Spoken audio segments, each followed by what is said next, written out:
Dule Hill plays Bill Williams in The Wonder Years. I'm Matt Noble of Gold Derby, and I want to start off by asking you, Dule, what did you wonder about approaching this series? What did I wonder about? Yeah, what did you wonder about The Wonder Years? I think I guess I wondered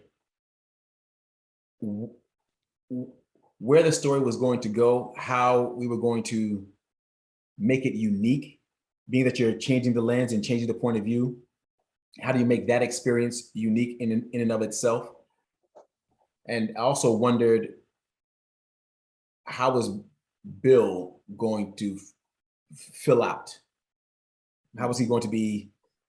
We know from the original that the father is very curmudgeon-y, but how are we going to fill out Bill Williams more? He still has some of that aspect of him, because that just was a lot of what was going on, but there was more of thought there was more of a story that we could tell for Bill. So I was wondering whether how we were going to do that. But I also trusted that in the hands of Saladin Patterson, the story would be crafted in a very wonderful and phenomenal way. I've known Saladin a very long time. I know his brilliance. I know the way he loves to tell story. And this story in particular, being that it was the launching pad from it was based off of his upbringing, I really thought could be something unique and special. So even though I wondered these things, I also had the confidence that it would come to fruition in the right way. With Bill Williams, what do you think? Like, because he's he's a family man, a music man. He also, like, he's someone with a lot of sort of he can be at times reserved and has a lot of pride also in his family and his work. Like, what do you think's his driver? Because there's a lot of stuff going on for Bill. I think Bill's driver is his family. I think his driver is being a fullback for his family, being able to create space for his children to succeed and go further than he has gone. I think that's the main driving force. That's why he put his artistic career on the side and took a job, a professorship at a university, to be able to create stability for them, because being an artist is not always the most solid ground. It really is a shifting ground as an artist. So that is what I think his driving force is, in, especially in that time. And I can relate to that even in my own life, is when you realize what people have done before you to be able to get you here, then for yourself, it's like, I just have to give my all so that I know that those coming after me can run even further than me. That's something I personally can relate to. Right now, I'm giving my all to this life that I've been blessed to have, this career that I've been blessed to have, these opportunities, so that my daughter Kennedy, so that my son Levi, so that those, the what's the word? I'm trying to think of the word. The children who are not mine can have space to run their race, but really and truly, for Kennedy and Levi to be able to run their race to the fullest. And I think that's what is going on with Bill Williams. He just wants to create an opportunity for Dean and for Kim, for all of his children to go off and have their very own Wonder Years as well. And like, for you, Dule, is that also like something as like an actor playing the father on the show with the actors that are younger than you that are in this series, like EJ, that you have that sort of I don't know, role of sort of passing the baton on to them a little bit? And it is a little bit. And I started as a young child. My first show was when I was 10 years old. I was touring around the country in the national tour of the Tap Dance Kid. And I was working with Harold Nicholas of the Nicholas Brothers and Hinton Battle, a great, Broadway stage performer. And I would get a lot of that when I was younger, of Harold telling me stories and kind of giving me tidbits of how to maneuver myself throughout this business. And even when I got on the West Wing, it was the same thing with Martin and John Spencer, just being in my ear, showing me modeling how you should maneuver within this town. Gregory Hines did the same thing for me. Now at this stage, this is really the first time where it's really starting to register on me, like, oh no, you're in a different position. You really are the elder statesman, the father figure in this dynamic, and seeing the brilliance inside of EJ, seeing the brilliance inside of Laura Karaoke.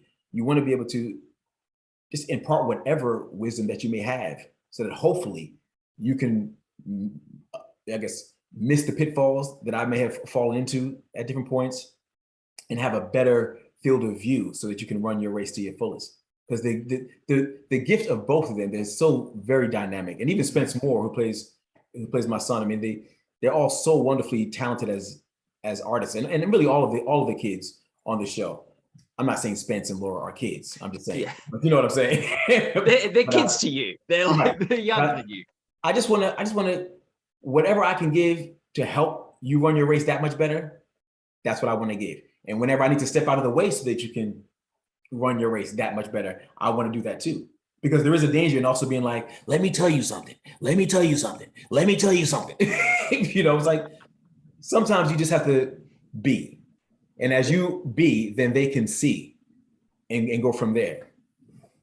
Like I know I'm digressing, but please.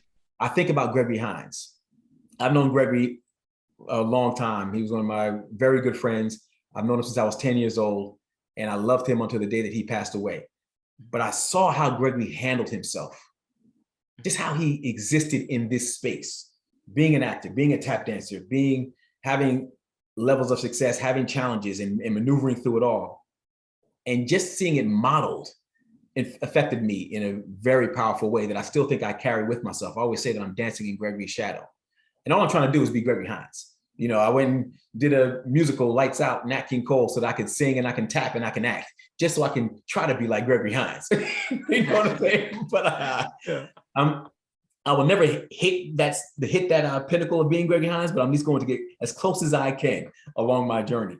But just seeing how he modeled himself, it has a profound effect on how I model myself now. And that's what I try to do for EJ and everyone else on the show. Yeah, and I was going to ask you, Dule, like, what did you learn from like on your experience on the West Wing with Martin and with John about sort of being that elder statesman of a show, and sort of like, you know, you're now in that role as sort of the patriarch of this series. So what did you learn from them about how to be that sort of older? I think I've learned that everyone matters. There's so many moving pieces to get this scene to the screen.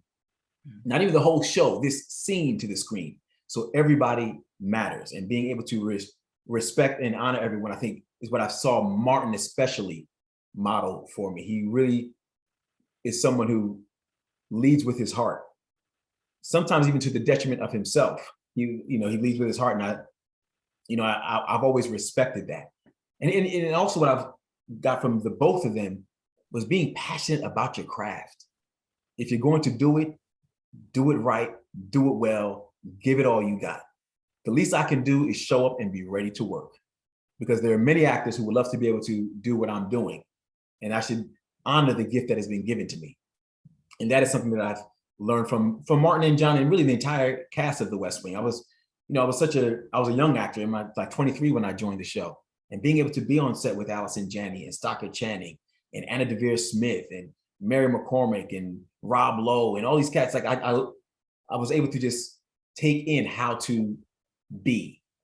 And I think that really, I hope that I've done a good job of running the race with the baton that they handed to me. Yeah. With the Wonder Years, Dule, has it been a stretch for you to play a musician? No. I will say the reason why I say it hasn't been a stretch for me to play a musician, because I'm a tap dancer. I'm a tap dancer, and I grew up around a lot of tap cats. I grew up around a lot of jazz cats. So the fact that Saladin Patterson made Bill Williams to be a jazz musician, I'm like, oh, I knew these cats. I knew these cats growing up. You know what I mean? Like, I did Black and Blue years ago on Broadway, and it was all of these phenomenal jazz artists. In the tap dance world, there's a place called St. Nick's Pub up there in Harlem, where all jazz cats would hang out. We would go up there and we would tap with them. I know the swag, how they move. I know just the coolness of their flow. There's always a rhythm in what they do, and that's something that I could relate to. So when I start to like see Bill Williams on the page, I said, "Oh, I know who this guy is," and it makes it a lot easier to play someone when you can at least understand who they are. I think as an actor, you need to understand whoever it is that you're playing, and then also, it's really an amalgamation of these jazz cats that I know, and also the father figures that I had in my own life. My father, my uncles, Gregory, Harold, Harold Nicholas, all these cats they're all put together and then they come out as Bill Williams. Because a lot of what he says is stuff that how I say it is stuff that I saw modeled for me from my own parents and uncles. And then other things, certain things about the way he moves is definitely, I'm like, oh, that's Grady Tate, oh, that's Patience Higgins right there. You know what I mean? Yeah. That's Lafayette Harris. These are all like jazz cats that I know. You know what I mean? There's a certain energy that these folks had that I was able to connect to when I got a chance to play this role. And I love doing it. I have to say that I really love doing it. I'm so grateful to have a chance to be able to play Bill Williams. Yeah. Well, I was asked to ask you that question by Saladin, who I spoke to a week ago. He said you'd have fun. He said you'd have fun talking about things you've done to make the musician of Bill Williams authentic. Yeah. I mean, it's music. The thing about musicians, it's music. Life is music. Yeah. And it's all a rhythm. And I think Bill kind of has his own rhythm that he flows with. And that's and the thing, Saladin does a great job of writing in that rhythm too. I think living in the South in Alabama, people moved in that way. And it really comes to all of that, all the musicality of it comes about in the way that he moves. Yeah. Is there a rhythm to acting as well? I believe so. I truly do, because there's a rhythm to living. Even what we're doing right now, it's a song that's happening. Yeah. There's breaks, there's pauses, there's times where speed up. You come in with your notes, and then I come in with different notes. So if we're truly living out, the life of the scene, then it should be a musicality that's there. And for me, that's when I can always, I feel that we've really got the scene the best is when I hear the song playing in the midst of what we're doing. I really got that from The West Wing. Because especially with Aaron's dialogue, I'll never forget when I joined the show, it started to connect with me when I realized this is a song. This is one big orchestration, this whole episode. And each scene is a different, a verse, a chorus, an interlude. We're coming in and we're playing notes. And if we can just get into the song and hear what that song is, that's when the scene comes alive. And I try to do the same thing on the Wonder Years, is find the lane where the song sings. I think Bartlett's got a line about words when spoken for the sake of art of music or something like that. I'm butchering it. Can you think I would butcher it too right now too. Yeah, so yeah. The difference between me and you is I'm not going to try to say that line because I don't want Aaron reaching out. Yeah. I'm sure Aaron's watching. Can you think of a scene from the Wonder Years where you did feel that rhythm and you did hear that song particularly well? Ooh, that's a good question. You know what? I will say this scene in the pilot with myself and Alan Maldonado, who plays Coach Long. And it went from E.J. Williams was playing baseball. Saquon Semblo was there with me, and I kept calling out, trying to coach from the sidelines. And we kept getting closer and closer until eventually we had this head-to-head. And then right on the heels of that, the bottom drops out. We heard the news that Dr. King had been shot. The song of that scene I felt like we really found that rhythm in that. And I feel like it translated to the screen because it was one thing happening over here and then another thing started happening and this was happening and this was happening. And eventually the bass just came in and it was like, oh, wow. And what I loved about that scene is it really showed that in the midst of all of the macro things that goes on in the world, even as we are today, dealing with COVID, dealing with stuff going on in the Supreme Court, dealing with a war in Ukraine, there still is life that's happened. There still is currents that run underneath where life is still going on. When Dr. King was shot in this world, in this story that Saladin created, families were at a baseball game. Two men were arguing over who's coaching, who's not, who was better as a kid at softball. That is the dichotomy of life that is always so interesting. In the midst of all these things going on, there still is life. In the midst of the late 1960s, when there was the civil rights movement happening, there was all this racial tension, there was dogs and water hoses, there still was life. There still was families getting together, having breakfast, going to baseball games, husband and wives loving each other, having disagreements with each other, children and parents loving each other, not understanding each other. And all along, we were only when we look back do we realize that those were the wonder years. And I kind of feel that what can resonate is that is the same thing that we are in now. I hope that translates to people, where in the midst of the challenge that we are all going through, when we look back on this time, we're going to see the beauty of this time, the joy of this time, the peace of this time, the brilliance of this time, and realize 2022 was also the wonder years as well. The pandemic, in the midst of it all, was all the wonder years as well. Not that the wonder years is all beautiful and all lovely and no pain. No, because a part of the wonder years is dealing with the pain. That is a part of what makes it wonderful as you can press on forward. Anyway, I'm digressing, but that's that's really nice, Joy.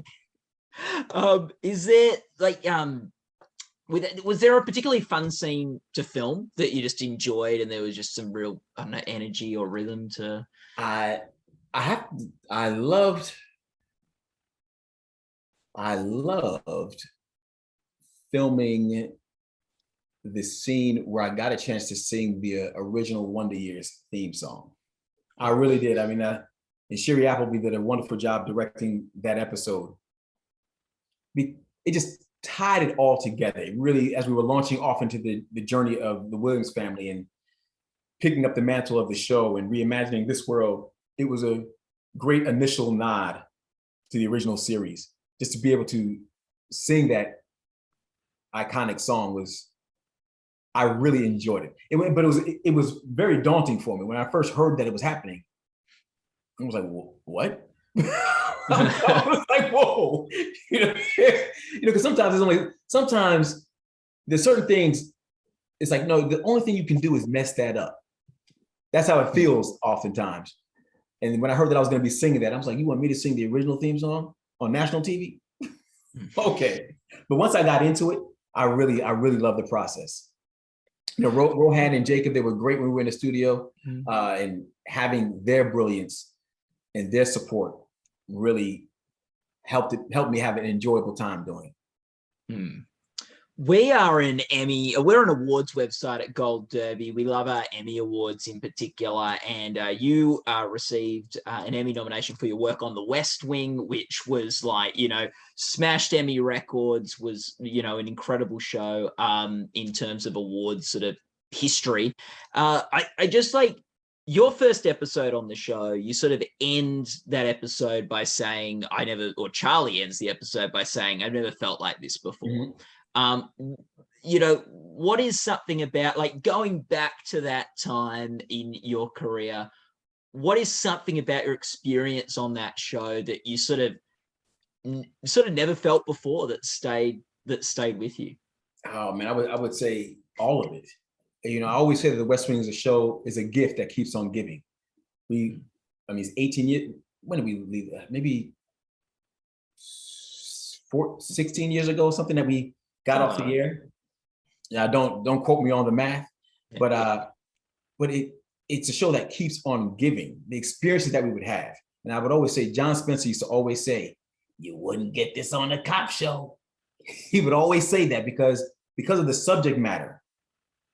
We were invited to all these places, dealing with politicians, being welcomed into that whole world was pretty surreal. I'll never forget, we had a party on the set of The West Wing for the DNC.